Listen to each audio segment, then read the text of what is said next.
What's going on, you guys? It's your Huggable Hipster here, and welcome back to another episode of Psychologically Gaming, where today we're diving into Hitman. Some of you might be like wandering onto the channel being like, what? Hitman? Psychology? Where? Now, before we get into the meat of this video, I do have to apologize to you guys. The videos and the times of the videos that are coming out have just been all over the place. I just want to say so sorry because there's just a lot of stuff at home that I'm needed to take care of first, and that comes before any type of video that I ever record. So while I am apologizing, it's kind of like sorry not sorry type of thing. Yeah, you guys get the videos, but they're kind of later. Not the time that I want them out though. I want them out by like 12 p.m. EST every Monday, Wednesday, and Friday. Like, that's when I want my videos out. But some days, if you guys get the videos later, now you know why. There are so many articles on the psychology behind not the game Hitman, but in actual Hitman. There's one article in particular that I found for today's episode that helped my research quite a bit, where it's the psychology of a killer. Hitmen must bury their feelings in order to complete an assassination, study says.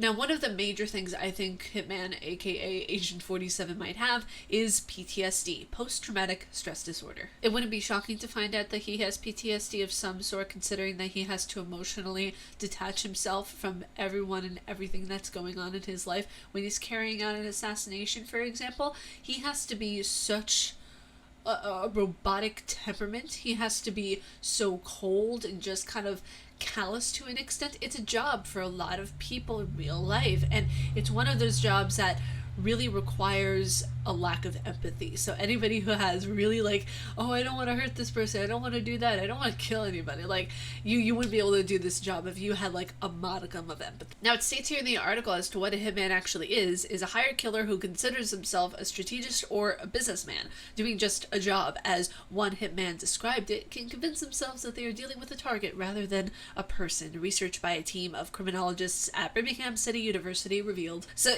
you really have to remove yourself, and the character Hitman is one of where he has this dual personality in a way where he looks at the job as a job, like he's carrying out an assassination, but he's also emotional and empathetic in other instances. Like, he doesn't really detach himself all too much from people and their feelings. He can easily detach himself from his own, however, which I find very fascinating, because the character Hitman is very multifaceted in the sense of where, like, he doesn't give two craps about what anybody thinks. He's very like stonad. He's very like stone cold face, has to get the job done.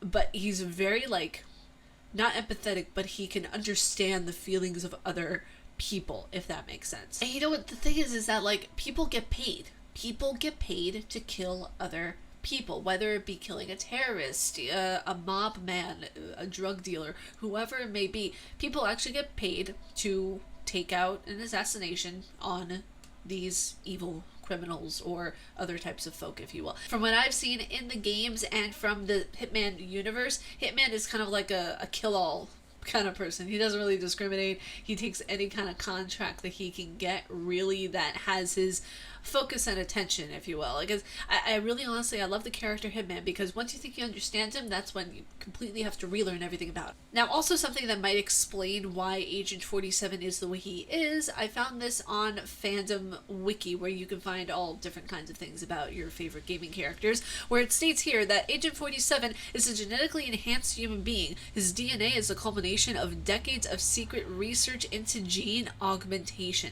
His creation was funded by 5 criminal masterminds who donated their own DNA to the project, which I find absolutely hysterical, because he's killing the very thing that he's made out of.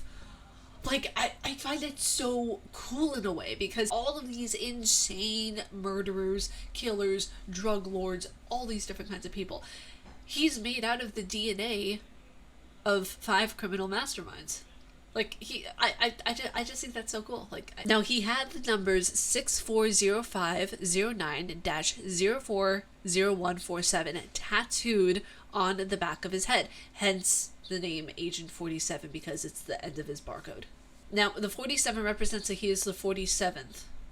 So there are other types of hitmen that have come before him, which I find very intriguing. Very, very intriguing. Alas, actually, 47 was the first genetic reproductive success that the team of mobsters and murderers actually had. So he was the first of his kind anyway. And one thing I find actually really interesting to read was it states here that from ages 5 to 7, Agent 47 was quiet and showed little social interaction. His only display of affection was towards a runaway laboratory rabbit he adopted on August 21st, 1970. So while Agent 47 is supposed to be another clone, he's supposed to be just another type of hitman, he actually shows empathy. That's why I said back in the beginning of the video, I said that he knows how to show affection. He can show affection in different instances, as we've seen in the games, but he is supposed to be this robot, this emotionless being that is meant to just carry out an assassination. The fact that he shows emotion in there really shows the diversity of the character, and it shows that you can have emotion while taking out and carrying out a task as gruesome and as kind of soul-crushing as this. So I think it's really cool. The game is amazing. You know, we have Hitman 3 coming out 2021. I am so excited to play that game. And actually, the game that I'm going to be reviewing after Code Veronica X is Hitman Absolution. I've yet to play that game. I got it free on like a GOG.com promotion that was going on. So yeah, I'm really excited about it. I can't wait to dive into that game, and I can't wait to dive into Hitman 3. That's gonna be so you guys, that's it for today's Psychologically Gaming. I hope you all enjoyed this video. Next Friday, whenever we go into the next Psychologically Gaming, we're going to be looking into the game Among Us and why people choose to be the killer.